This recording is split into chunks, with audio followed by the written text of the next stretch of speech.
NCP पर कब्जे की लड़ाई चुनाव आयोग के बाद अब सुप्रीम कोर्ट पहुंच चुकी है। शरद पवार गुट की ओर से सुप्रीम कोर्ट में याचिका लगाई गई है और दावा किया गया है कि विधानसभा अध्यक्ष बागी विधायकों के मामले को लटका रहा है। उन्हें कोर्ट शीघ्र कार्रवाई का निर्देश दे और किन विधायकों पर कार्रवाई चाहते हैं शरद पवार, देखते हैं ये रिपोर्ट। एनसीपी का असली बॉस कौन है? क्षेत्रीय छत्रपुर में बड़ा कद रखने वाले शरद पवार क्या पार्टी बचा पाएंगे या फिर शरद पवार का भी उद्धव ठाकरे जैसा हाल होगा, जिनसे पार्टी का नाम और निशान छीनकर बगावत करने वाले गुट को सौंप दिया गया? सवाल कई हैं, लेकिन लगता है कि अब सभी सवालों के जवाब लोगों को बहुत जल्द मिलने वाले हैं। शरद पवार के नेतृत्व वाले एनसीपी पाला बदलने वाले विधायकों के मामले में सुप्रीम कोर्ट तक पहुंच चुकी है। सिरल पवार गुट की तरफ से सुप्रीम कोर्ट से मांग की गई है कि महाराष्ट्र विधानसभा अध्यक्ष राहुल नार्वेकर को उन विधायकों के खिलाफ कार्रवाई करने के निर्देश दिए जाए जिन्होंने अजीत पवार का साथ देने का फैसला किया।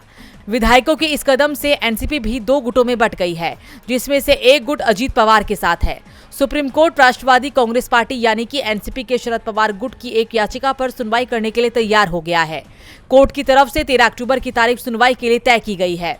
बता दें कि सुप्रीम कोर्ट ने अजीत पवार और 7 अन्य विधायकों के खिलाफ अयोग्यता याचिका पर निर्णय लेने में देरी के खिलाफ रांकपा के शरद पवार गुट की ओर से दायर याचिका पर महाराष्ट्र विधानसभा सचिवालय को नोटिस जारी किया। विधानसभा अध्यक्ष पर आरोप है कि वो 10वीं अनुसूची यानी कि दल बदल विरोधी कानून के तहत फैसला करने में देरी कर रही हैं।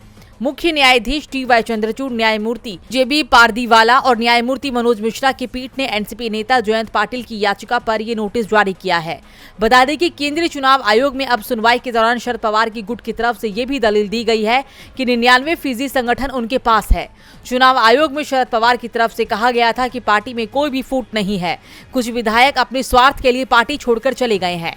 तो वहीं दूसरी ओर अजीत पवार ने 53 में से 42 विधायकों के समर्थन का दावा किया है और अब देखना यह होगा कि सुप्रीम कोर्ट शरद पवार की याचिका पर क्या फैसला देता है। डीबी लाइव की रिपोर्ट।